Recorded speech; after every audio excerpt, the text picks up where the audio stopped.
obrigado a todos. Obrigado. Se eu tivesse um introdutor diplomático dessa categoria em todo canto que eu andava, eu já estava eleito. Vou lhe recrutar.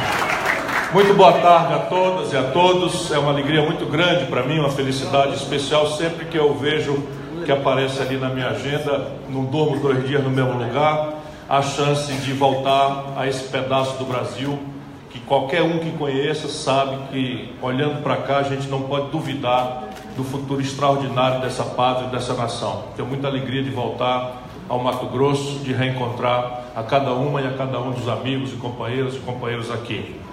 Cumpro um protocolo muito prazeroso de abraçar a todas e a todos, na pessoa desse companheiro, desse amigo, que é um coringa que nós temos para participar da discussão do futuro do Mato Grosso. Ele, tanto pela sua experiência parlamentar, será um grande senador, quanto como um homem vivido e experimentado, bom administrador, poderá servir a esse grande estado como seu governador, e ainda tem a generosidade de se colocar no esforço coletivo, compreendendo que o que está mais importante e acima dos nossos legítimos interesses partidários é a sorte do Mato Grosso e a sorte do Brasil. Eu te abraço, meu amigo Zeca Viana. E a todas as mulheres mato-grossenses, eu cumprimento na pessoa da Iva Viana, nossa vereadora, que reparte com o Zeca essa liderança importante aqui. Cumprimento as companheiras da Associação, enfim, da Mulher Trabalhista, as pessoas da Renata Viana, na pessoa da Camila Pimentel, que representa o nosso Centro-Oeste, da Suzana, e cumprimento também os prefeitos, Nelson Paim de Pochorel, esses nomes todos, ele é bom, o cara é bom da piloto, né? O Eduardo Capistrano, prefeito de Diamantino. Cumprimento ao Celso, vereador, e nele todas as vereadoras e vereadores aqui presentes e suplentes de vereador. Fico muito especialmente honrado e agradecido por uma presença muito estimulante para quem sabe a necessidade de caminharmos para um diálogo que reúna o pensamento progressista brasileiro, e aqui estão representantes importantes de partidos que têm uma história de luta pelo Brasil, pelo povo brasileiro. Maria Lúcia, do PCdoB, muito obrigado. A Enelinda, do PP, muito honrado e agradecido pela sua presença. Quero cumprimentar a todos e a todas da produção, na pessoa do Nilton José, presidente da FETAGRE, cumprimentar o vice-reitor da Federal de Mato Grosso, Evandro Silva, cumprimentar ao Dito Lucas, do Podemos, e ao Juliê Sebastião, ex-juiz, nosso companheiro. Meus companheiros, minhas companheiras, eu deveria ser muito econômico para não cansar-lhes a todos, mas é necessário, nesse momento em que nós estamos nos preparando para mobilizar os exércitos, para a luta tremendamente grave, importante para a história brasileira, que se aproxima em 2018, para que nós possamos compreender todos juntos a grandeza da missão, a grandeza da tarefa que nos espera. O Brasil, deixe que eu lhe reparta consigo esse olhar, porque é do que se trata. Nós não podemos permitir que o debate sobre o Brasil se fira de forma simplória, odienta, apaixonada, numa mistificação grosseira que querem dividir o Brasil entre coxinhas e mortadelas. Nosso país não cabe nessa miudice.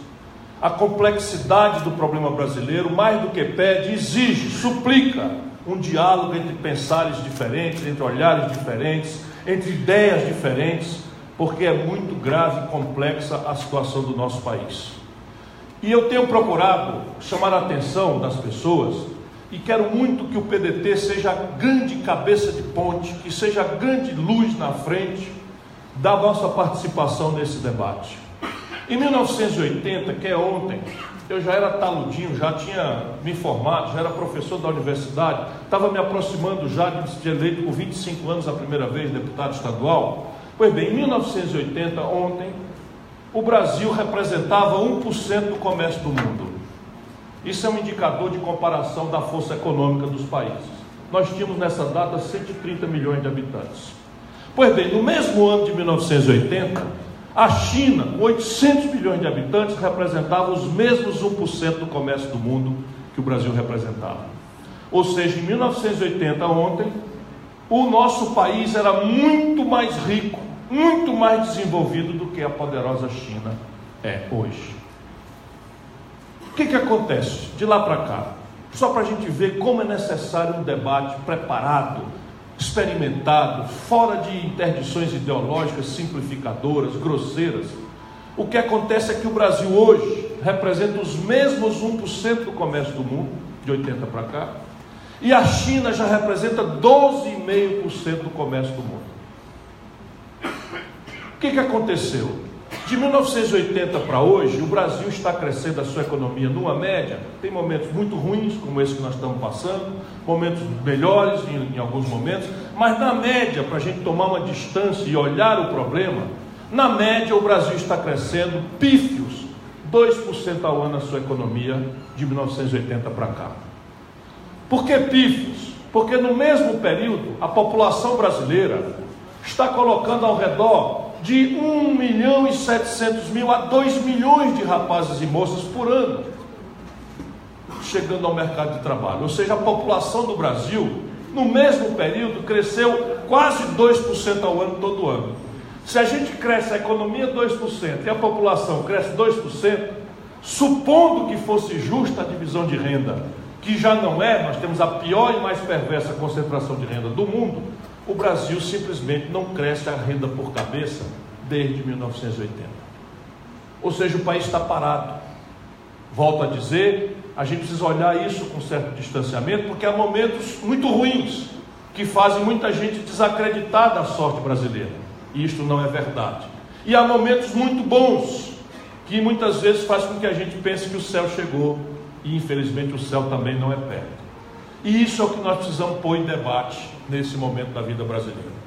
Diagnosticar as coisas, porque pelo ângulo do coração do nosso povo, quem tem como eu o coração ligado desde sempre na vida do nosso povo, sabe que a cabeça do povo brasileiro hoje está completamente angustiada, humilhada, deprimida quase, pensando no peso pesadíssimo das questões concretas da vida do dia a dia, que hoje pesam sobre a sociedade brasileira.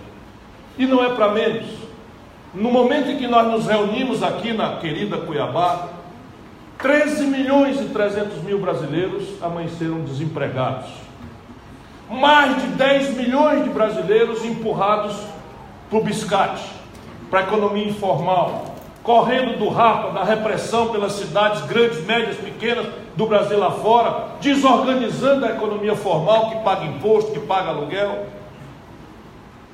Sabe quantos mil brasileiros foram assassinados, meu caro Zé?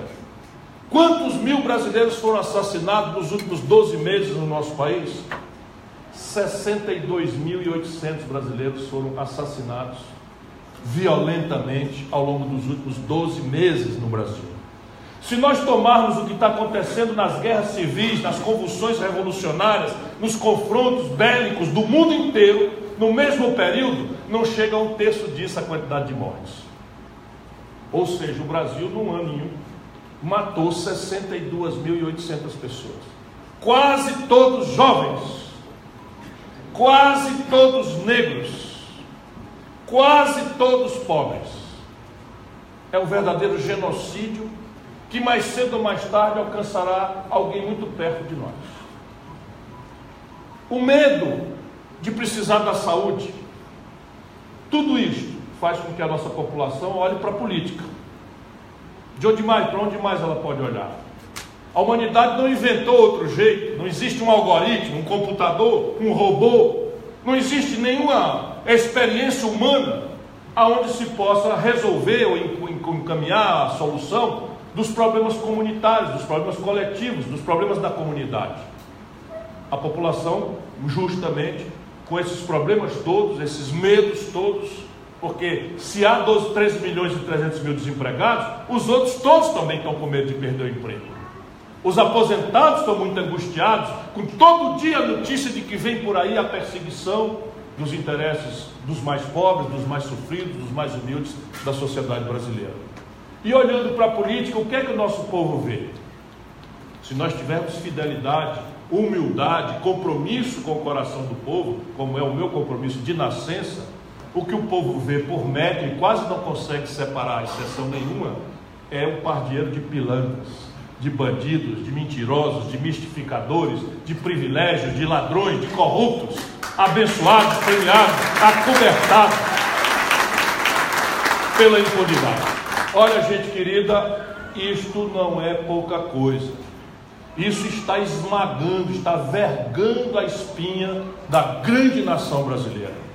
Nosso povo está oscilando entre a descrença absoluta e o protesto vil, o protesto autoritário. E a flor do lodo apresenta-se, com toda a matéria podre, imediatamente se apresenta a flor do lodo, se apresenta o cogumelo que vive da matéria empodrecida. E isso também está acontecendo no nosso país.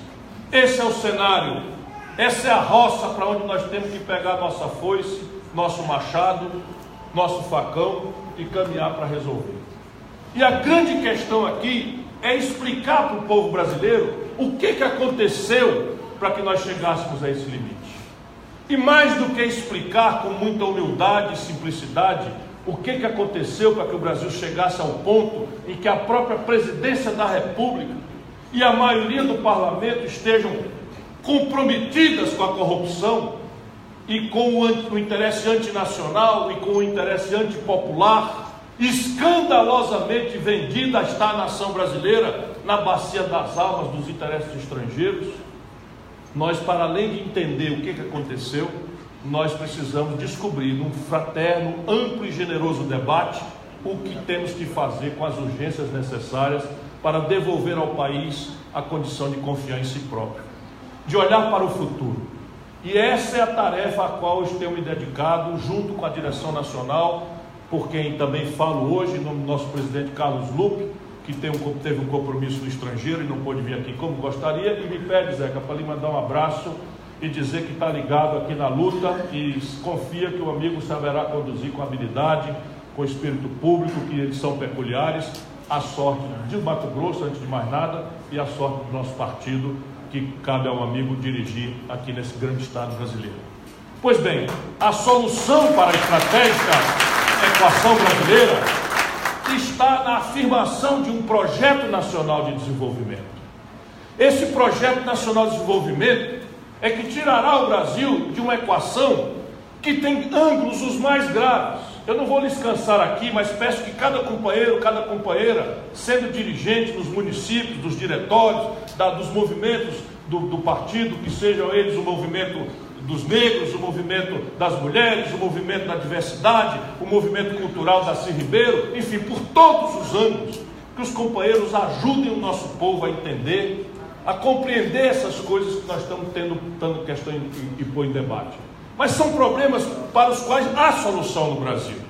Por exemplo, hoje, o Brasil está proibido de crescer porque nós chegamos ao fundo do poço do endividamento das empresas e das famílias. No momento em que eu lhes falo, 40 milhões de brasileiros estão com o nome negativado no SPC. 40 milhões. Nunca houve nada parecido. No momento em que eu lhes falo, 100% das empresas nacionais brasileiras de capital aberto, cujo balanço é publicado, não fizeram caixa para honrar a parcela vencida do papagaio do banco. Pudera. Os juros mais altos do planeta são aqueles que se impõem a quem produz e trabalha no nosso país. No momento em que eu lhes falo, o Brasil está proibido de crescer por um definitivo colapso nas contas do governo. Hoje, o dinheiro para enfrentar o drama da violência não existe. Ou existe e está aplicado na explosão do endividamento do país. O dinheiro para incrementar a saúde pública, para qualificar a educação do nosso povo, está sendo todo drenado para o colapso e a falência das contas públicas. E aí você tem que colocar em discussão coisas muito claras. Esse ano, de 12 meses apenas de hoje para trás, entre o que o governo arrecadou, e a gente precisa ajudar o povo a entender isso, e o que o governo gastou, mesmo com todo o constrangimento que nós estamos assistindo em saúde, educação e infraestrutura que não se faz, o Mato Grosso sabe do que eu estou falando, escoar com a produção extraordinária por caminhão, por estrada não duplicada, indo na direção ao Porto de Paranaguá, ficando 10, 12 dias às vezes numa fila para poder embarcar uma produção. Isto tudo é um absurdo de um país que está gastando 482 bilhões de reais com juro só esse ano, para beneficiar 10 mil famílias de barões que mandam na política pelo suborno, pelo constrangimento, pela compra da grande mídia dita nacional, que é uma mídia nepotista pertencente a 5 famílias no nosso país. Pois bem, 12 meses apenas de conta pública, 179 bilhões de reais é o buraco esse ano. 179 bilhões. Enquanto isso, 6 brasileiros, repare bem, isso não existe em nenhum lugar do planeta, e vocês não vão ver isso na imprensa jamais, mas vejam bem, 6 brasileiros, não são 6 mil nem 600, 6 brasileiros têm receita, têm fortuna equivalente à renda de 100 milhões de compatriotas.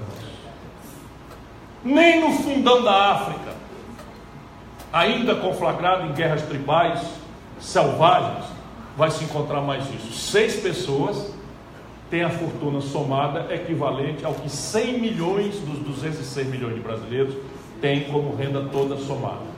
Por isso é impossível um país como o nosso crescer, porque a população não tem nem sequer capacidade mínima de consumo, e qualquer consumo que cresça um pouquinho gera um desequilíbrio na conta do país com o estrangeiro. E aqui está outra indicação do que nós temos que discutir, e eu só estou fazendo isso para dar as pistas de qual é o problema, o que aconteceu para chegarmos aqui, e do que temos que discutir, pôr em debate, para levar o país ao futuro, de se reconciliar nossa vocação de crescer, de produzir e melhorar a condição de vida da nossa população. É que o Brasil mal cresce qualquer coisinha, nós apresentamos um buraco na conta do país em dólar com o estrangeiro.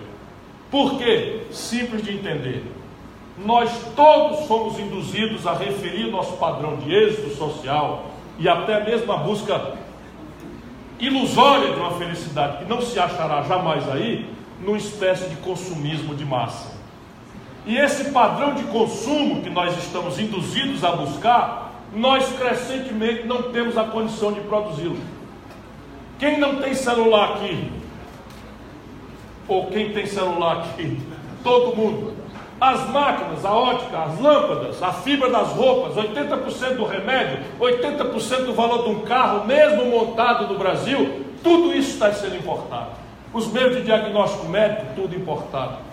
Os materiais para fazer nossos remédios, as nossas coisas, tudo importado. Toda a informática embarcada, desde um caixa eletrônico até o computador, passando por uma catraca eletrônica de um ônibus, tudo importado.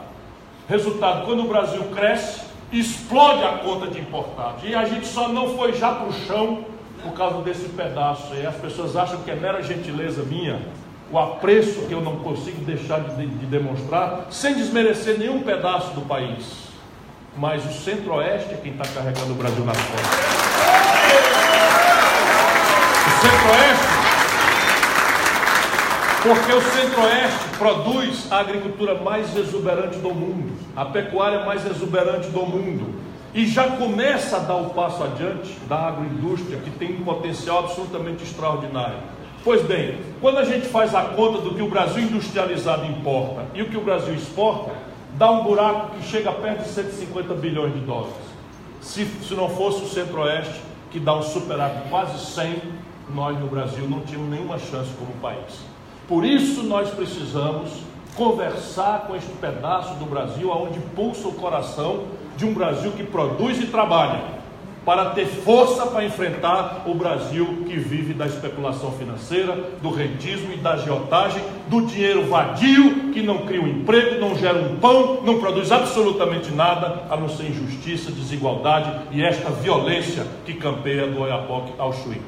É isso, minha companheirada, que significa a nossa missão. A altura moral superior do nosso encontro. Nós não podemos achar que estamos numa disputa de Chico contra Manel ou Rita. Não é do que se trata. É tarefa do PDT, é a tarefa da corrente do trabalhismo brasileiro participar de um debate que procure ajudar o povo brasileiro, menos do que escolher um presidente das nossas forças, mas que o debate seja fraterno, legítimo, plural e que obrigue a cada um e a todos os candidatos a perceber a complexidade do problema brasileiro, para que nós protejamos o nosso país da piora grave que nos ameaça, se nós acharmos que animadores de auditórios ou fascistinhas que resolvem a golpe de frase feita problemas complexos seja a solução para um momento grave como esse do país. É preciso valorizar a experiência, a decência, a ficha limpa e, mais que tudo, é preciso exigir concretudes, respostas e soluções para os problemas do Brasil. Muito obrigado a vocês, muito obrigado de coração.